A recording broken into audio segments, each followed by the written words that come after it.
What is going on, everybody? Welcome back to TTP Sports.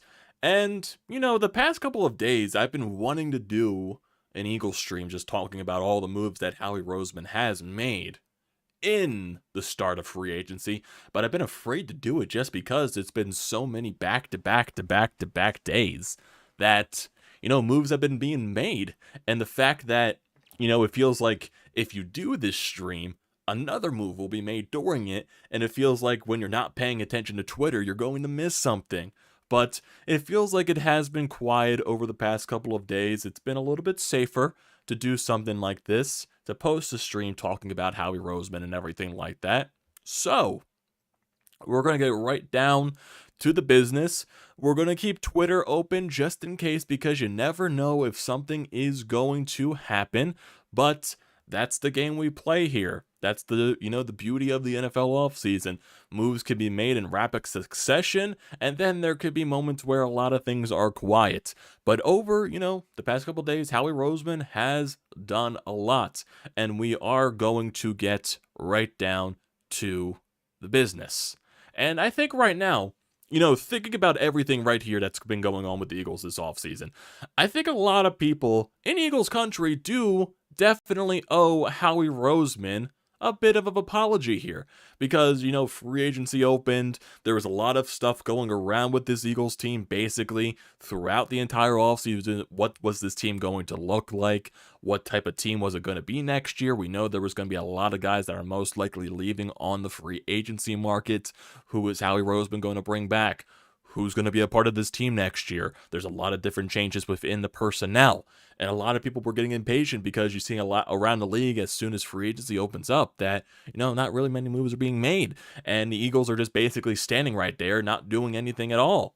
And people were getting impatient. And people were starting to, not trust Howie Roseman. But I was sitting here. I was perfectly fine. I was perfectly patient because in the back of my mind, I knew Howie Roseman was eventually going to do something. He was eventually going to make some moves. He wasn't going to be waiting the entire offseason to make something happen. These things take time, and it really didn't take that long for Howie to do stuff, because basically over that course of people complaining and Eagles fans, getting very impatient, Howie made a lot of moves, and he made a lot of good moves at that same point as well. A lot of good moves. Yes, there were a lot of faces that definitely were lost, but then maybe you gotta handle there's going to be some in-house replacements, especially when you lose guys like Marcus Epps and TJ Edwards, and also Javon Hargrave. He goes to the 49ers on a big contract. Definitely was not expect him to bring him back to the fold. And most likely in those positions, you're expecting guys like Jordan Davis to take a bigger role in the defensive line next season, and especially a guy like Nakobe Dean, who had some minor snaps last year, basically, when games were just basically out of reach for the opponent. But I would assume Kobe Dean, he was your third-round pick a couple of years ago from that, national champion Georgia team. He's going to be, I would say a lot better position to make a name of himself for this Eagles roster, especially in training camp. He's going to have a lot bigger role this season to really prove himself, and I'm also excited to see that. So there's definitely going to be some in-house options, but overall, Howie Roseman did make some, big moves, bringing some guys back, doing a little bit of low risk, high reward type of moves as well, which we'll get into in a little bit. But I think overall right here, to start the free agency period, I think Howie Roseman has done a very solid job of building this roster. There's still a lot more to be done. There's still a lot of holes that need to be filled, but he brought some guys back. We're going to see what they're going to be doing in the upcoming draft. So that's definitely something that you got to be looking out for. So there's still a lot of things here to be looking forward to. And, there's still a lot of stuff about the Gardner-Johnson, train. We have no idea what's going on in that situation. We really haven't heard anything in regards to rumors, in regards to where he's going. There was talks about the Eagles are really trying to bring him back. There were reports that, maybe the Bengals players were trying to, bring him over there, trying to recruit him. There was also reports, I believe, about the Denver Broncos possibly being interested in him. So there's really been nothing on the Gardner-Johnson train at all.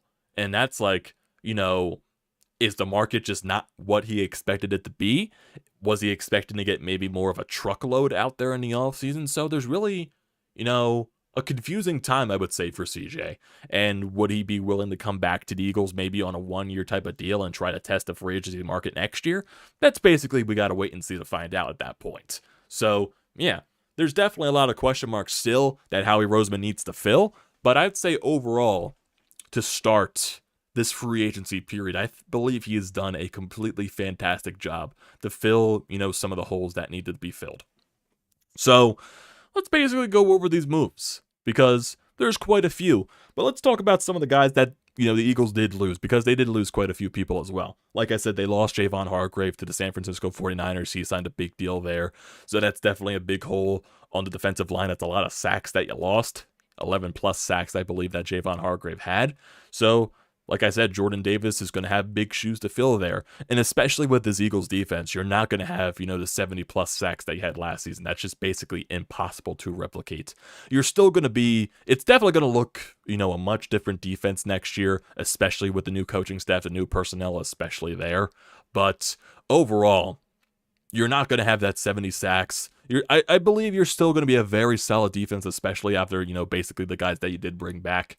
So there's a lot of question marks surrounding that, but overall, I would say I think they're going to be fine on that standpoint from that perspective. TJ Edwards, you lost him to the Chicago Bears. You lost Marcus Epps to the Las Vegas Raiders. Also a big hit to the offensive line, which most likely we were expecting this to happen the entire way. But Isaac Seumalo, he goes to the Pittsburgh Steelers. He signs a 3-year contract there. I believe this happened a couple of days ago, or actually not a couple of days ago. I think this happened last night, actually.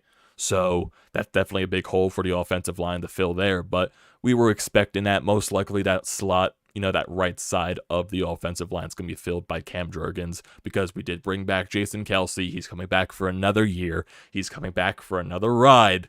We saw the post on Twitter. We saw, the clip of him and Howie Roseman, hugging it out, having a little bit of fun there, taking some shots. Jason Kelce is always a fun time. He's the best center in football.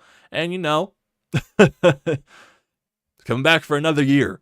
Coming back for another year to try to get another Lombardi trophy, to try to get Jalen Hurts a ring.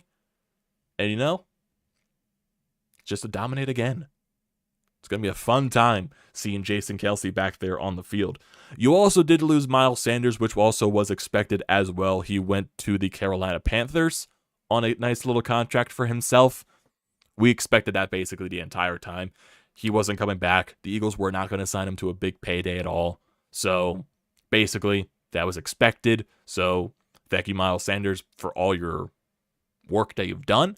But go get your payday somewhere else. You got it with Carolina. The Eagles are going to look for replacements basically in-house and some low-risk, high-reward type of contract signings. And speaking of the low-risk, high-reward type of contract signings, so basically not basically the necessary replacement for a Miles Sanders, you're expected to, go with the same situation that you've done with the running backs over the past couple of years. You have 3 options there. 3 different backs to use. Kenneth Gainwell is definitely going to have a much bigger role, especially with the way he played in the playoffs. You brought back Boston Scott on a 1-year deal, and you also made a nice little signing right here. Definitely, like I said, low risk, high reward type of move. You brought in Rashad Penny from the Seattle Seahawks, 1-year, $1.35 million deal. But the one thing, looking at Penny, basically, guy hasn't been healthy. That's the bottom line right there. He's only played in 6 seasons. He's only played 42 total games. He has not played a full season in his entire career. Very unhealthy, very injury prone. Like I said, has not been able to play a full season in his entire career. I believe he only played like 4 or 5 games last season for Seattle. But the funny thing is, when he's able to touch the ball, when he's able to get going, he's actually a really good running back in this league. He's one of the best. It's just, like I said, the biggest issue surrounding Penny. He can't stay healthy. That's the one issue with him. But, when he's healthy, he averaged at least 6 yards, 6 to 6.8 yards per carry in his last 10 starts. Basically, this is combined from last year and the season previous. He has 149 rushes, over 1,000 rushing yards, 6.8 yards per carry, and he has 8 touchdowns. Got injured a lot in Seattle. I'm thinking about, like I said, this is a low-risk, high-reward type of move. I'm thinking with this Eagles offensive line, it's one of the best offensive lines in football. If he, he gets that protection, he gets a little bit of those holes open there. with the Eagles' offensive line.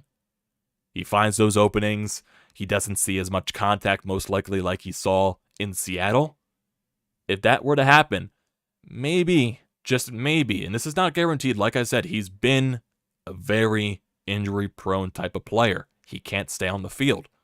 But with the way the Eagles use the running back position, you have 3 different guys that you use. You use Kenneth Gainwell. You used Boston Scott. You used Miles Sanders last year, and now you replace that with Penny. Penny not getting as many snaps. Plus, he plays with the way this offensive line plays. He gets a lot more protection. Do we see a more healthy season from him? And does he get to showcase himself to the league? That he can be a top running back and he can be healthy. So that's definitely another thing to look forward to in this upcoming season. Like I said, low risk, high reward type of move. You sign him to that 1-year prove it type of deal. Let's see if he can prove himself to stay healthy. Let's see how he can improve and see how much he can do with this Eagles dynamic offense. Because his offense is still going to be dynamic. You basically didn't lose anyone on the offensive front. Like I said, you only lost Isaac Seumalo. That was basically it, and he's going to get replaced by Cam Jurgens. You brought back Jason Kelce. You still have this dynamic offensive wideout. You still have, Dallas Goedert, one of the best tight ends in the league. Yes, you lost Miles Sanders and all that stuff, but overall, you're going to be fine. You're going to be fine on that standpoint. So yeah, offensively, you're going to be pretty good. Pretty good. And also talking about going back to the defensive line. You brought back some faces too. You brought back Brandon Graham on a 1-year, $6 million deal. Definitely, there was a lot of money that he probably could have got on the market, but he wanted to stay in Philadelphia. He wanted to remain an Eagle. He had one of the best seasons of his career last year, and he wants another chance to get a ring.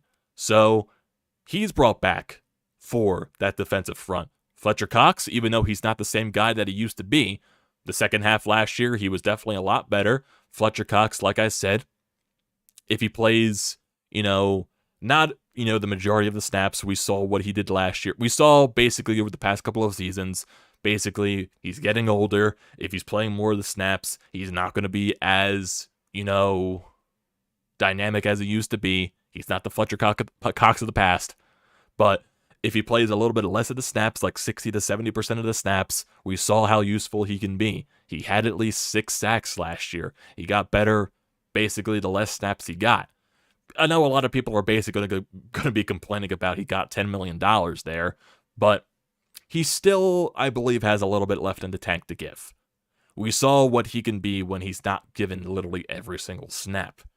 So I believe it's a fine deal. Your defensive line, like I said, you lost Javon Hargrave, and that's definitely a huge loss for that front. Jordan Davis is definitely going to have to take a major of those snaps. He's going to have to take a huge leap. Like I said, that's a lot of sacks you lost. And you're not going to have those 70-plus sacks. I don't know why I'm saying snacks. Can't talk today. But overall, it's going to be hard to replace. It definitely will be. But I believe so far. I definitely do on that standpoint. So yeah. So let's go to some of the other big signings from Howie Roseman. And basically, I think the biggest situation that you were looking for is really just what's going to happen with the secondary, because you had James Bradberry, who was going to test the free agent market, CJ Gardner-Johnson, he was on an expiring contract, and all the stuff surrounding Darius Slay. It was really confusing. Which guys were you going to bring back? What was that secondary going to look like next year? Was James Bradberry going to go? Was CJ going to go? Who was Howie going to bring back? Who was he going to let walk? And honestly, at some points, it looked like that everyone wasn't going to be here. It kind of looked like that maybe 1 or 2 guys was going to be here. Is there a chance that all 3 could return? Because, Howie Roseman did bring back 2 of them. He brought back James Bradberry, honestly, which was probably not the most expected guy to come back. We all expected last year that he was the guy that was going to walk. He was going to go out there. He was going to get a payday from another team. And he was not going to be an Eagle next year. But Howie Roseman worked his magic, and he brought James Bradberry back on a 3-year deal. $38 million, $20 million guaranteed, and Bradberry said he left a lot of other money on the table. He wanted to come back to Philadelphia. He loved the atmosphere last year. He loved playing for this coaching staff, even though there's different personnel there. He loved playing for this team. He loved playing for this city. So yeah, he embraced it. He wanted to come back here. Definitely nothing we expected him to come back, but I'm happy he came back. And then the whole situation with Darius Slay. That's very confusing because we saw the reports at first that, the Eagles were going to allow him to, see if him and his, agency, they were going to be finding a trade partner to possibly get rid of. And then, all the reports talking about that, there was no trade partner, so the Eagles were most likely going to release him and he was going to test the free agent market. But basically, all that stuff was rumors. There was never anything that was officially confirmed by the Eagles. There was no official reports on the buyout, well, not the release of Darius Slay. There was really nothing to that. And then just out of the blue, we see that Darius Slay gets a contract extension. He gets a 2-year extension, $42 million. And that was just like the most confusing situation out of the entire day the entire situation of free agency, because we had no idea what was going to happen with Darius. We had no idea what was going to happen on that standpoint. But hey, he's brought back, and him and James Bradberry, they were a nice duo back there. And I believe that James Bradberry, especially when he's not, being forced to be the number one guy, and I think if Darius Slay did not return, James Bradberry was most likely going to be the number one guy in that position, taking over Slay's spot. I think both of those guys together, I think they make each other better, in my honest opinion. I think James Bradberry was better as the number 2 guy, and Darius Slay takes over, the number 1 receivers on the other teams. And yeah, I know Darius Slay didn't have the best second half of the season, but Darius Slay, he's still one of the best corners in the NFL. He's going to go after those number 1 guys. He's going to have his big moments. He's going to have moments where basically he doesn't look good. What player in the NFL doesn't? He's not perfect. He's not going to shine every single second. I believe that, yeah, there's definitely a lot of dead money that you're going to have to eat on the remainder of the contract when it eventually comes to an end. But I believe that bringing back both Bradberry and Slay, I think that's probably the best case scenario for this Eagles team. And they're going to benefit from it over the next couple of years. But now going to the Gardner-Johnson front, I know I brought that up in the beginning of this, but like I said, there's really been nothing on that at all. Like, you got the report that Denver had interest in him. The Bengals players were trying to recruit him. But, there's also reports out there that could he possibly just come back on a 1-year deal with the Eagles because the free agency market has not been what he expected it to be.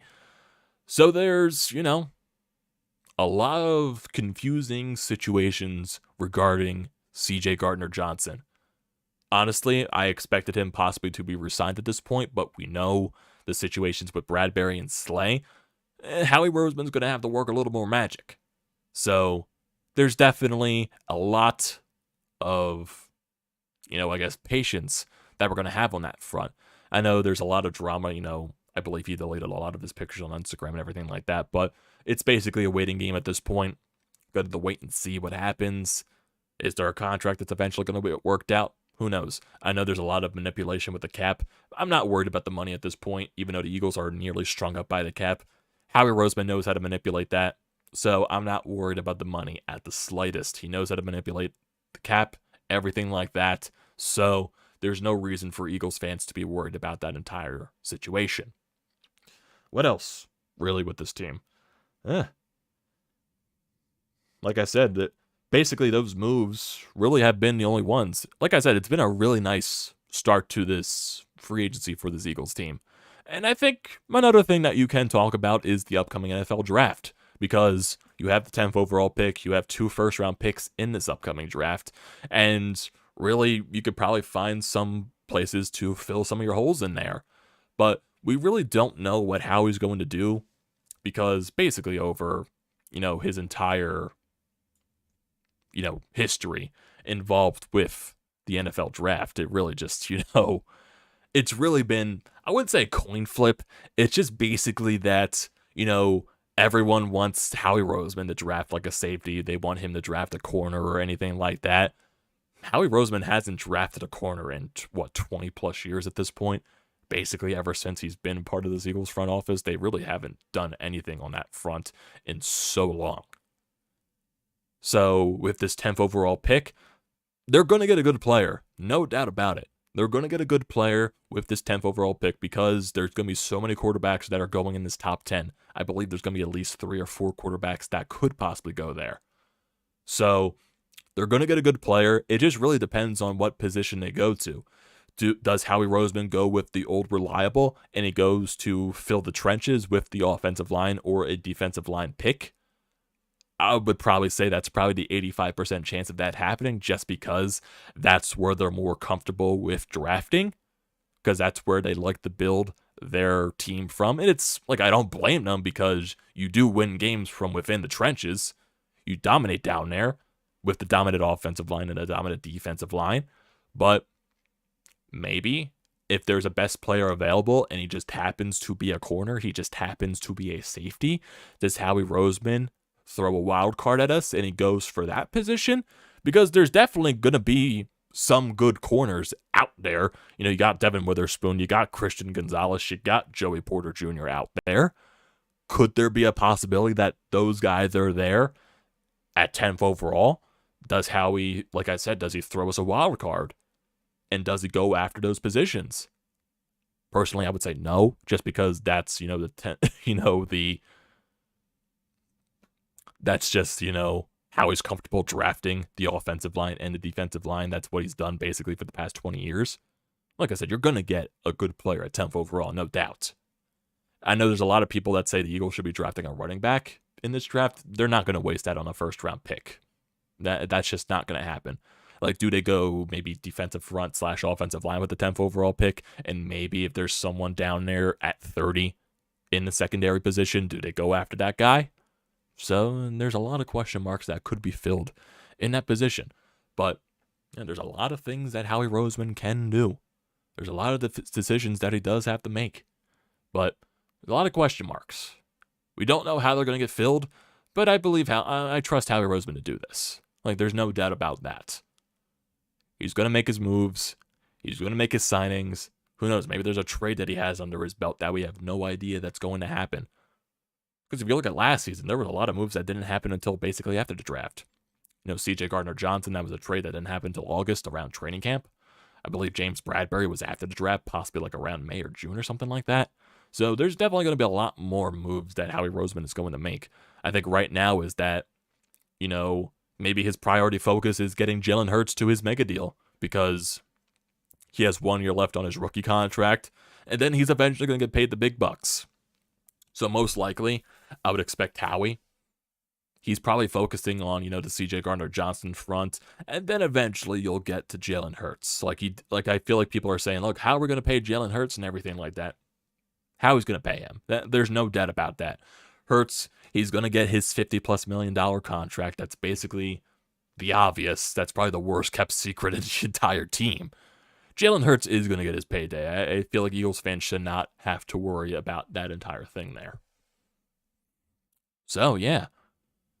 It's been a very interesting time here for this Eagles team. But hey, there's been I do believe in, around the NFL, I do believe the Dallas Cowboys have made quite a few moves as well. But right now, that's basically going to be a lot of teams going to make a lot of moves. I think Dallas has made a lot of solid moves for themselves as well. But overall, not worried about Howie Roseman in the slightest. I knew he was eventually going to do something. I know a lot of Eagles fans were getting impatient. But, hey, Howie Roseman proved a lot of people wrong. And it's very good to see. It's very good to see. I'm very happy that Howie Roseman eventually started cooking. Turned the fryers on. Turned the stove on. And he started cooking up something very nice. Still a lot to be done now. He's definitely not done with anything yet. Still a lot of holes that you need to fill. And whether that's going to be done through the draft, whether that's going to be done through the trade market, there were a lot of holes that needed to be filled, though. He filled some of those. I would say he filled most of those. You brought back Bradberry. You extended Slay after that whole debacle of him either being released, traded, whatever it was going to be. CJ, though, that's going to be a question mark whether they can find a way to fit him under the cap. They brought back Kelce again. They brought back Brandon Graham and Fletcher Cox. Some young guys, in-house options, are definitely going to have to take a bigger jump. Jordan Davis, Nakobe Dean, and all that. Cam Jurgens is going to be replacing Isaac Seumalo. That offensive line is still going to be completely dominant as it always is under Jeff Stoutland. Yeah, wait and see how everything goes. It's going to be a fun time. Jalen Hurts is eventually going to get his contract extension, his mega deal. It's going to be a fun time here.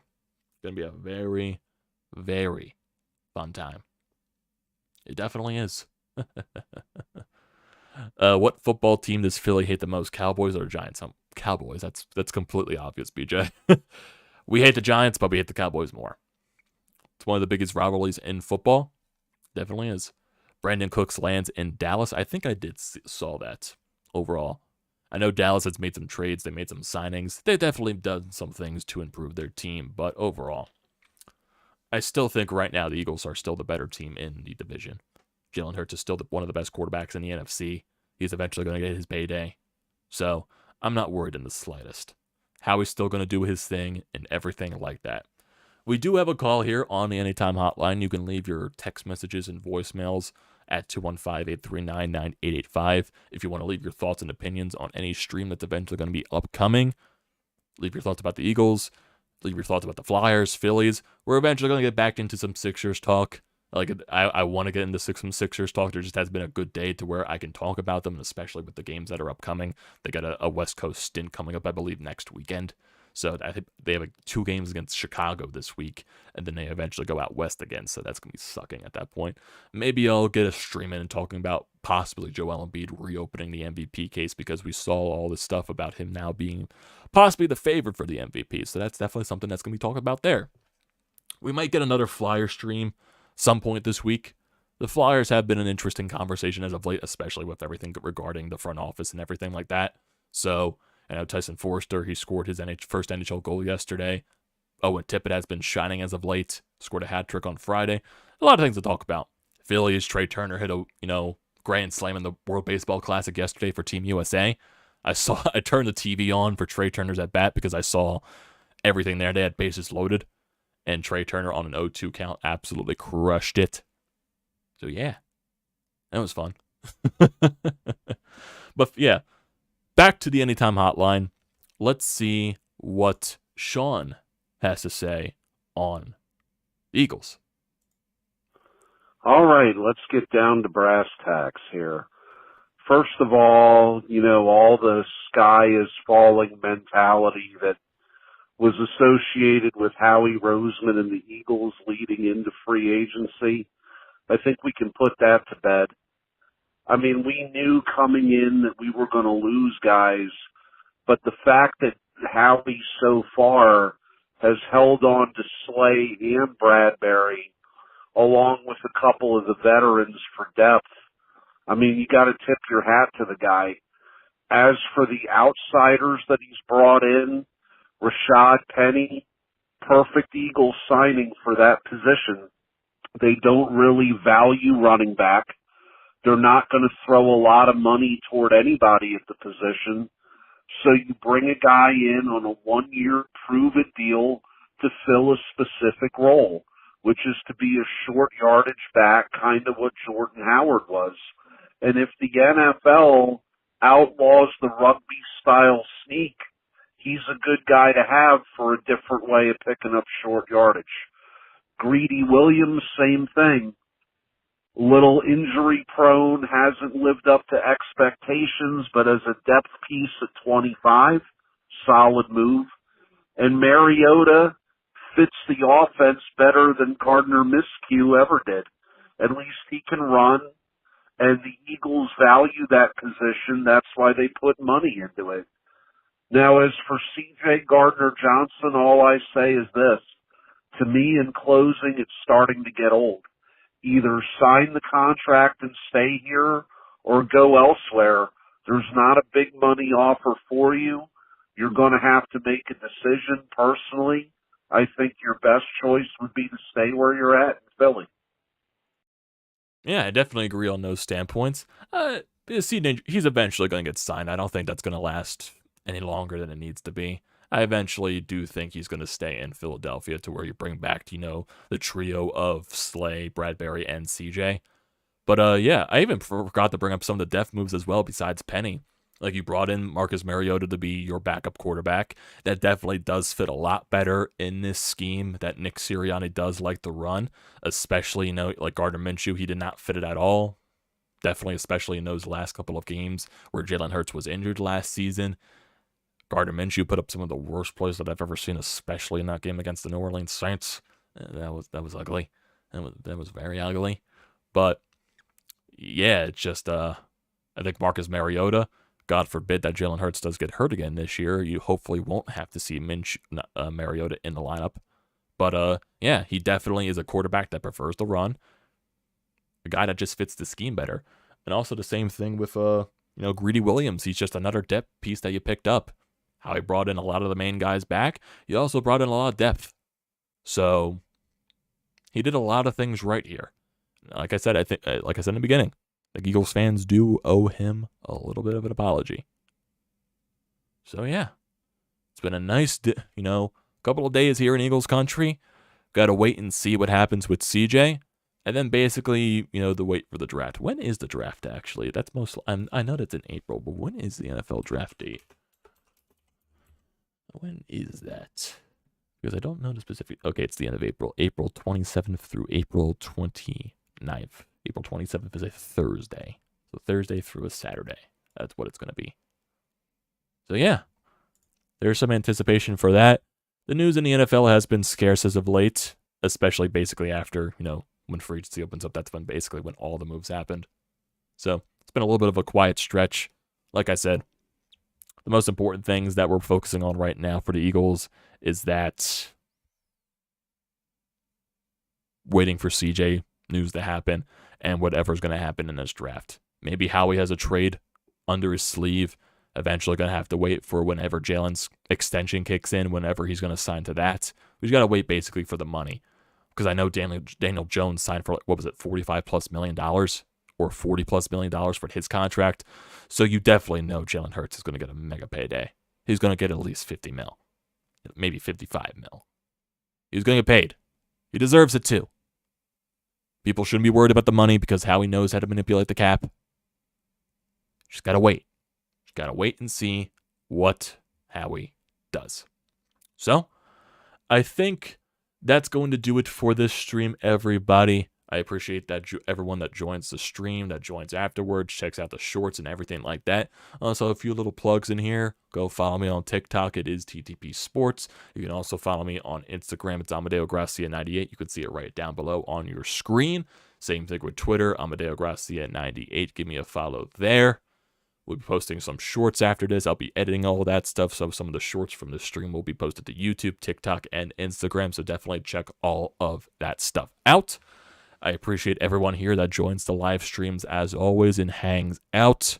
So don't forget to leave a comment in the comment section down below. I like to see those as always. Do not forget to drop a like on the video. Do not forget to check out everything in the description down below. I recommend every single thing. Also, do not forget to hit that subscribe button. We've been growing a lot faster lately, so definitely join the TTP Sports family, getting closer and closer to 700 subscribers. And then once we get to 700 subscribers, eventually we'll be getting closer and closer and closer to 1,000. It's a big time here, so definitely join the TTP Sports family. Also use the code TTP Sports, $20 off your first purchase at SeatGeek. Great deal. Do not pass it up. Definitely recommend that. So, once again, everyone, thank you for joining this afternoon's stream. All the short stuff will be posted a little bit later. Thank you for joining.